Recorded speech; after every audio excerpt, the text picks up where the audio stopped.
Hi Founder fans, Jason here, and today we're going to be talking about the caveman who signed the Declaration of Independence.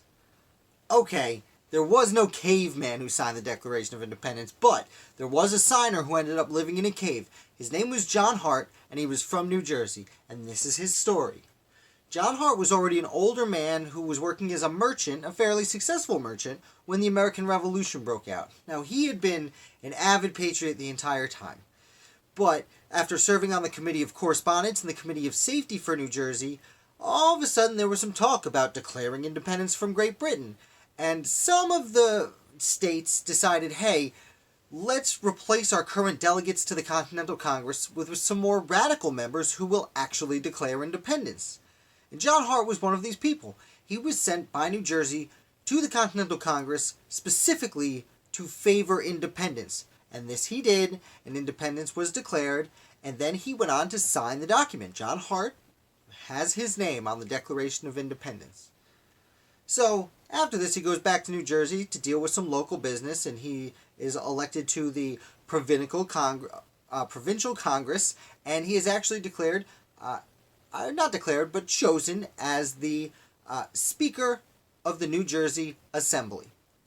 And while he's doing this in December of 1776, the British come and they storm through New Jersey. So, as with many members of the Assembly, John Hart flees to the hillside, where he lives in a cave for about 2 weeks. Now, first of all, I was surprised to learn that there were caves in New Jersey. Who knew? But I suppose there are caves in most states if you look hard enough. But even more impressive, this is an older guy who kind of went out on his own and survived. I guess people were just more better instincts for survival back then. They didn't have the internet. But either way, fortunately for Mr. Hart, shortly thereafter, about 2 or 3 weeks later, George Washington leads a pretty famous crossing of the Delaware and takes Princeton and Trenton. And because of that, the parts of New Jersey that John Hart was hiding in a cave in were liberated, and Hart leaves. Now, unfortunately, John Hart, like I said, was already an older man, and he would pass away just a few months later from something they called gravel. We know them today as kidney stones. We don't know them today as fatal, usually. They can still be, but, nowadays we have ways of taking care of them that they just simply didn't have at the time.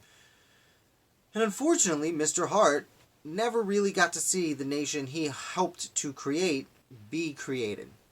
But, despite this, John Hart was a caveman who signed the Declaration of Independence. So we're going to keep it short and sweet today. Thank you so much for watching. If you like this video, please hit like. Hopefully, let's try and get 10 likes on this video. That would be amazing. And if you haven't subscribed, definitely subscribe. Check out my Patreon page and tune in on Saturday at 2 o'clock Eastern Time, where I will be having a live chat about the articles I've written this week. Thank you so much, and I look forward to talking to you tomorrow.